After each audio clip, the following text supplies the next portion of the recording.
ሰላም ጤና ይስጥልኝ የቻናሌ ቤተሰቦች። በእጃችሁ 10,000 ብር ካለ ይሄን አነስተኛ ካፒታል ይዛችሁ ወደ እንስሳት እርባታ ዘርፍ ለመግባት አስባችሁ የትኛው ያዋጣል ብላችሁ ተጨንቃችኋል። ዛሬ በዚህ ቪዲዮ በ10,000 ብር በግ ብናረባ ያዋጣል ወይስ ፍየል የሚለውን በዝርዝርና በምክንያት እናያለን። እስከ መጨረሻው አብራችሁን ቆዩ።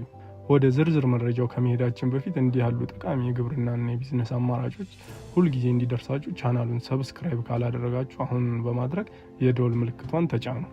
በ10,000 ብር ምን ያህል እንስሳት መግዛት ይቻላል ወደሚለው ስንሄድ እንደ አካባቢ ቢለያይም መካከለኛ ጥራት ያላቸውን 2 በጎች ወይም አንድ ጥሩ ሙክት ልትገዙ ትችላላችሁ። ፍየልን ደግሞ ስናያት 2 መካከለኛ ፍየሎች ወይም 3 ፍየሎች ከነግልገላቸው ጋር መግዛት ይቻላል።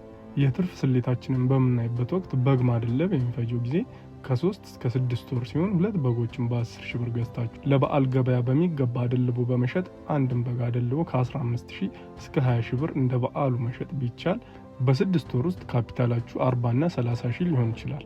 በግ ማደለብ ከፍየል አንጻር ጥቅሙን በምናይበት ወቅት ካሹን ወይም ገንዘቡን ቶሎ ይመልስልናል። ፍየል ማርባት ስንመለከት ደግሞ የሚፈጀው ጊዜ ከ1 እስከ 2 ዓመት ሲሆን ለረጅም ጊዜ 2 ሴት ፍየሎችን በመግዛት ፍየል በአመት 2 ጊዜ ወይም በ2 ዓመት 3 እና 4 ጊዜ ትወልዳለች።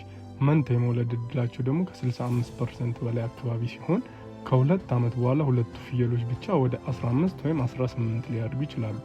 የተወለዱት ፍየል ሴቶች ደግሞ በ6 ወር ውስጥ እርግዝና መያዝ ስለሚጀምሩ ይህ ማለት ሀብታችሁ በቁጥር ይበዛል ማለት ነው።